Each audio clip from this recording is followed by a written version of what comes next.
Governor, thank you for stopping by. My pleasure. You had a big announcement today. It's a jobs training program essentially called Power Up Indiana. What's the goal? So I ran a business for 37 years, and it was in a place that had like a 1% unemployment rate. Jasper, DuBois County, a couple percent, constantly struggling to get people, once your business starts growing. Not an issue probably if you're not growing, but when you're growing, I found out that the talent was always there, and we hardly ever looked outside. We took the best, even if it was in a different department, and gave them opportunity to learn, kind of reskill, take what they had learned to date, add to it, and grew a company for 37 years. It grew at an average rate at over 15% a year. So recruiting wasn't an issue when you had a good place, good wages, good benefits, and then we found a way to grow from within. So that idea is a way to where you take workforce, you control your own destiny. So we're going to incentivize it through the state, and the whole economic development plan I've got is to make sure that other components, along with growing businesses, bringing them into our state, that we have the workforce and the housing to go along with it. That is certainly an issue in St. Joseph County and the surrounding counties right now. We have 4,000 to 5,000 new jobs coming online in the next couple of months, and unemployment is not necessarily at full employment, but it's fairly close. Is this the type of scenario you're trying to look at? And secondly, is there concern about, as these people are growing more productive in their own jobs, that they will be swapping jobs for some of these newer, shinier jobs? Well, and that you're improving your own resume by doing it, but if a company does the other things, you're going to mostly want to stay there. There's always risk in making a move. And think about it, if you're taking someone that's at a lower level, wage and skill set, there's plenty of room to recruit into it. It's generally, how do you get that skill set? And here, you've got to get in the culture of, don't wait for some outside entity, don't try to recruit from some other place, build the culture to do it yourself. I wanted to ask you as well about a couple of other issues, and I know this is an important one today, but update us, if you would, about the possibility of a congressional redistricting in the state of Indiana. So that's been out there for a good while. You can see Missouri is about ready to complete their own, and it looks like they are going to. Texas did it. Ohio, I think, is in motion here soon. Florida, a few other states. So Indiana is one of the few states, if any, in the northern half of the country that's had net migration into it, mostly from the state of Illinois. So where you've got people moving out of into other places, the biggest example would be California to Texas, New York to Florida. Sometimes between censuses, you've got to take a look at it. And then the other reason would be, is the playing field even? Well, our closest analog would be Massachusetts. It's a little bluer than we are red, but close. They've got 9 congressional districts, all blue. The reason there's such an uproar, it's not coming from independents and Republicans, some independents, it's coming mostly from the states that have gerrymandered so much they have no more room to go. Sounds like you're in favor of this idea. I'm in favor if it's going to organically catch hold among our legislators and the leaders, because. But what are you hearing about that? Are you hearing that it's going to happen? They all went, or about a third to maybe 40% of them went to D.C. on a pre-planned trip before this even became an issue. So they had a conversation out there. Many, or several of them that were hard-nosed changed their minds just after listening there. And there's been movement in that direction. I don't know that we're there yet. I've been clear. I'm going to call a session if it looks like legislators and their leaders want to do it, and it's certainly moving that direction. We'll see. Probably would have to be done by early November. At the very latest is the first thing you take up in the new session in 26. Are you concerned about the precedent that may set at some point in time? The Democrats are going to take control if it hadn't been done, and I'd ask everyone to look at the maps the last time the Democrats did it in our own state. Well, they certainly gerrymandered, that's for sure, but it was done at the start of the census, right after the census and the start of a decade. This is a mid-decade issue, and that's the issue. It's not so much who's drawing it, but when it's being drawn. I think that's because of the policies that have come from top-down government, borrowing and spending, heavy regulations, heavy taxes. Other states have doubled down on it. California, New York, and Illinois. People have moved out of those states. They're going to lose congressional districts just due to population, probably here in 5 years. But when you have big shifts in a short period of time, that would be the justification for it. So the goal for you and for the leadership in the House and the Senate would be to have all 9 of the congressional representatives be Republican? Not necessarily. You'd have to look at what makes sense. I mean, we fixed them up to reconfigure them at least around counties mostly, townships, and you again have to look at the map after 2000. So I think if it is done, it would have to reflect where there's been population movement and be done in a way that's based upon similar configurations to what we had before. As we're speaking right now, have you been requested to ask for us or to call a legislative session, a special legislative session? Now, we've been requested to take a look at it, and I've been clear that I didn't want to be pushed or pressured, and that it was going to have to be somewhat organic. They're going to keep, I think, lobbying and pushing. We're going to hopefully make the decision based upon a consensus. They being the White House. They being the White House, and we are going to make the decision based upon, are there enough legislators to make it worthwhile to do it? Okay. Well, as you know, supermajority, the Democrats can do nothing to stop this. They can't do anything about it, but getting our own supermajorities to the point where they want to do it is the issue in front of us. A secondary issue, this is the talk right now in the nation. In fact, as we speak, the charges are being announced for the assassin, the alleged assassin of Charlie Kirk. And there's been so much talk the last several days about political rhetoric, trying to tamp down the temperature on what's being discussed on both sides of the issue. Do you think the political rhetoric is a problem right now in the United States? I think it is. I was there 6 years and know how contentious it was. I found a way as the U.S. Senator to get things done, to where we were named the most effective freshman Senate office. Begs the question, why didn't you stay? Well, because I thought there was more opportunity to come back here and do things entrepreneurially. But yes, you don't get 60 senators to agree on anything there the old-fashioned way. That's because the viewpoints are so different. One side actually wants more borrowing and spending, more big government, more regulation. That was litigated in the last election. They were for open borders and some other things that didn't resonate. We are generally flat-footed on issues like high cost of health care. Sure. And here, that's a policy discussion. Yes. This is more about but the it all political comes rhetoric. from a difference on policy is why there's the hot rhetoric out there. And when you take government that seriously and you're willing to then do what's happened on both ends of the spectrum, one side of the aisle clearly is a believer in more government and larger government. That creates tension there, especially when we're borrowing $2 trillion a year. But regardless of all the underlying reasons, I don't think anyone would ever say it's worth doing one bit of violence to promote that point of view. Sure. That's where I'd be. Yeah, and I would guess most people would fall in that category. Most would do it, and then here you see some that were, taking pleasure in this. And again, that's not limited probably to one side of the aisle. It's a sad indication of where we are as a country. So something's got to give. Who sets the tone on that? You're a very successful business owner. You were in the Senate. You're currently the governor. You're at the highest levels of the state of Indiana. Yeah. Who sets the tone for the culture in your state, for the culture in this country? Well, I think when you're leading anything, you've got to do it. I did that representing our state in D.C., was very successful at it. I brought that team back. And I've been clear, I campaigned on kitchen table issues. That's why I won what was supposed to be a close primary and general election with ease because of the ideas and the track record. Healthcare, education, infrastructure, and now high energy costs. Is President Trump doing enough to try to bring down the temperature of the rhetoric right now in the United States? And I think every individual, especially in that position of leadership, has got to soul search and see what makes sense. The rhetoric has evolved over a long period of time of where I think it's been a dysfunctional federal government that's bifurcated the country.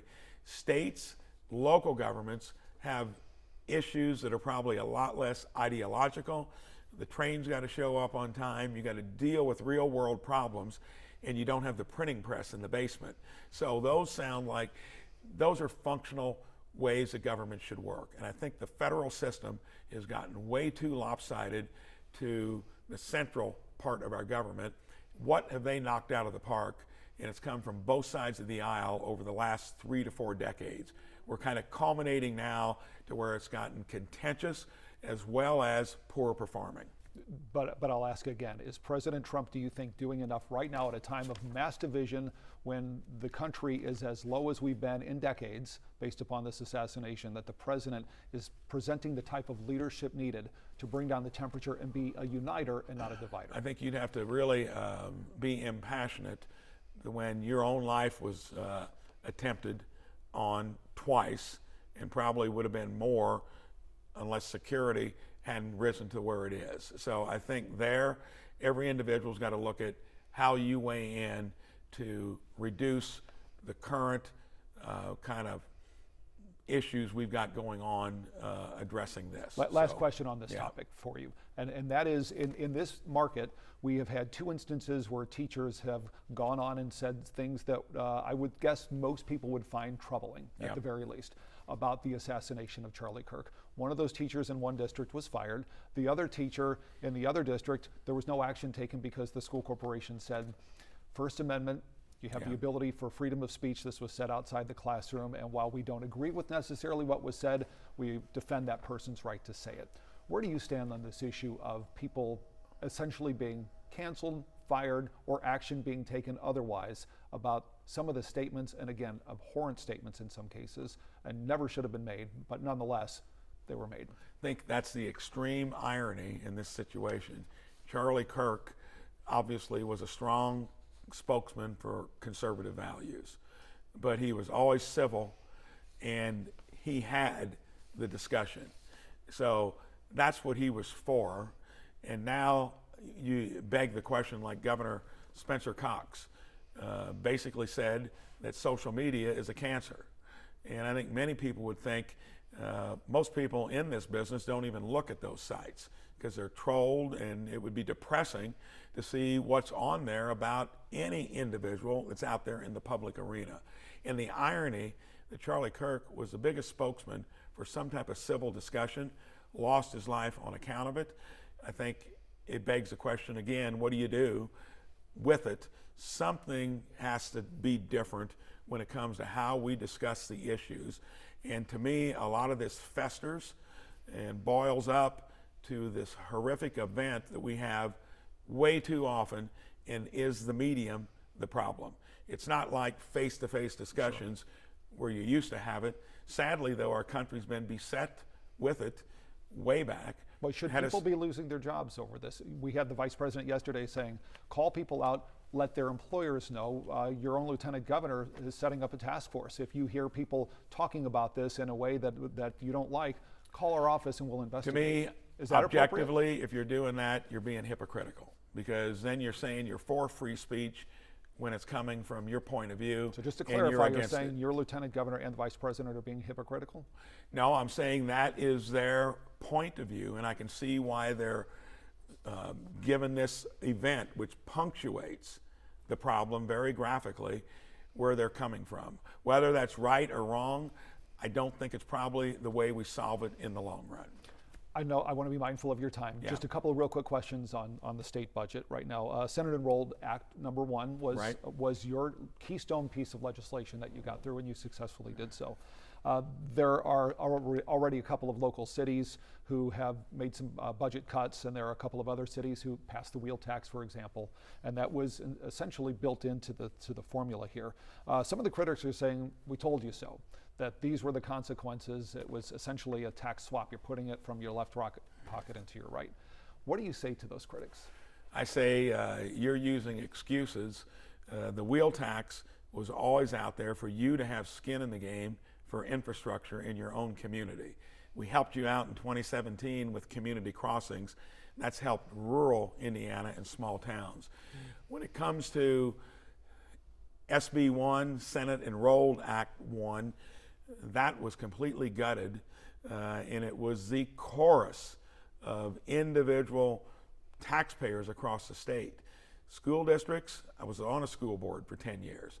I meant publicly, local governments need to be where governments are strongest and healthiest. That doesn't mean you can grow your enterprises at the expense of the taxpayer's ability to pay for it.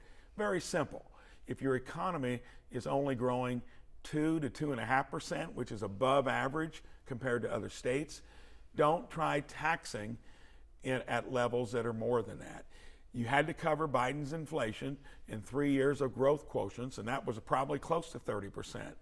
Many schools, many local governments took it up 40, 50%, and in some rare cases doubled it. That's too much. That was the uproar. Schools, local governments had lobbyists bending the ears of our representatives and senators. The individual taxpayer had me and a few others, and we ended up with a bill that only passed by 2 votes in the Senate.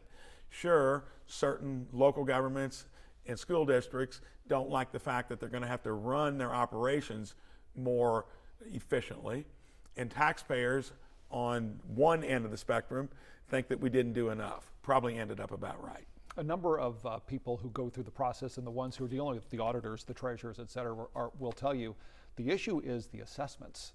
That property taxes are of course tied to the assessed value of your home, and those assessments are going through the roof, and they're essentially, they say there's no top to what we're seeing with assessments. I know this area's had thousands of appeals. Is there anything in the future plans of the governor or the Republican legislature to say we're going to try to do something about maybe capping assessments? So Mitch Daniels tried that, and it worked with the 1, 2, and 3% until inflation was unleashed by the prior administration. It worked, and you didn't hear complaints. Plus, you didn't have $8.7 billion borrowed and dumped into our own state, split between state government and local governments and school districts. So that whole, and property taxes are arrived with a little algebra. Assess values, you assign a tax rate. Many places knew their algebra. They took the tax rate down so that their taxpayers weren't burdened. Some places use the opaque nature of how property taxes are arrived at, and they took advantage of it. Bought some shiny objects, sitting on record amounts of cash. Don't grow your operations faster than the growth of the economy. That's all you need to do, and I won that argument. That's why we got SB 1 passed, even though it was gutted out of the gate. Last question for you on this, and this will wrap it up. Local school superintendents have told us, oftentimes face-to-face directly, that they hope the next legislature will do some things to try to, in their words, fix Senate Enrolled Act 1 with some of the cuts that are coming through. For example, they point to a district, it's the, not at the district, the Early Learning Indiana project, saying 11% of the state's childcare and pre-K could be closing because of funding cuts. Not just cutting back, but just having to shut their doors. 11%, that's significant, and childcare is obviously an issue for the workers of the state. Will you advocate for any changes to Senate Enrolled Act 1 in the next session? And if so, what would those changes be? Nothing in terms of the structure. It was a bill that had more political capital invested in it. It wasn't arrived at a resolution until about a week before. It hit the sweet spot. It passed the Senate with only 2 votes to spare. I've asked school districts, local governments, do what businesses do. It's called productivity. You find out ways to do things better with the same or a reasonable amount more. They got used to a lot of money sloshing around, borrowed by the federal government, dumped in, that was never going to extrapolate into the future. Their world is not going to end. Most businesses, 08 and 09, had to do a lot more than finding 2, 3, 4, 5% savings. They got used to something that was not sustainable. Get back to what you were doing pre-COVID, you'll be okay. Are you saying that many of these entities, libraries, school districts, et cetera, That's were a different overspending? issue. That was the budget forecast based upon tariffs at the time, which completely dissipated. And our own state's cash flow, I can tell Hoosiers, is doing much better than the budget we had to adhere to constitutionally based upon that forecast that didn't really make sense because it was a snapshot right when the national economy was reeling from the prospects of tariffs. Now we can see it makes sense that other places that we trade with need to open their markets up. They need to be reciprocal and they need to be lower. That's why it's been discounted in the marketplace. We get our next budget forecast in December, to where a lot of what you're talking about can be adjusted back maybe closer to where it was before if they were worthwhile programs. What you mentioned there, I think, would fit in that category. Well, I have you here. You mentioned tariffs. That was not on my list, but you mentioned it. Is the state of Indiana handling the issue of tariffs as well as, or better than, or worse than you were hoping, now that the impact is starting to be seen? We're seeing some businesses who are saying tariffs are killing us. Other businesses are saying we're not seeing an impact yet. We're the only economy that everybody wants to do business with, because we're the largest one, and sadly, we're probably too oriented towards consumption and government in our GDP. We were always a country that had the economic wealth because of what we invested into productivity. We were savers, hard workers, investors, not wanting breaks from hard work, spenders and consumers. That'll hurt us in our trading account and our fiscal account. So I think on tariffs, since we rebuilt the world in the Marshall Plan, and we did other things to build the world economy, sooner or later you have to be weaned from a one-sided relationship, especially when you're running your federal government, borrowing $2 trillion a year. Bad business plan. This is a healthy reconciliation. We'll be better off in the long run if we get it fixed now. So you are a fan currently of the current tariff structure? Because it's inherently unfair, and some businesses that maybe went too far into a trading relationship get caught in the middle of it. That's why we're trying to onshore stuff that's been done in places where they're not even friendly nations. Our friends ought to get used to the fact that we can't keep doing what's created $1 trillion annual trade deficit. $1 trillion annual trade deficit, $2 trillion fiscal deficits. That is a terrible plan for future generations. At least we're addressing it. I talked about it until I was blue in the face when I was a senator. Now I can weigh in, at least as a governor, to make sure we run our state well, and we'll get through whatever tariff impact from some of the other policies we're putting into place. Not to mention running our state government a lot more leanly and a lot more receptively to our own constituents that interface with it. Farmers will tell you that they're concerned about their ability to sell grain to places like China. And farmers probably have the hardest job that God ever created. Their income's based upon the Board of Trade. They always seem to be caught in the crossfire. When I was in DC, they were probably the least partisan discussion in terms of food supply, hard workers, caught in a dynamic that's never been steady over time, always been ups and downs, and federal policy has reflected it. Okay. Governor, thank you. I appreciate it. You're welcome. Thanks for watching. Here's another story you may like, and subscribe to the WSBT 22 YouTube channel.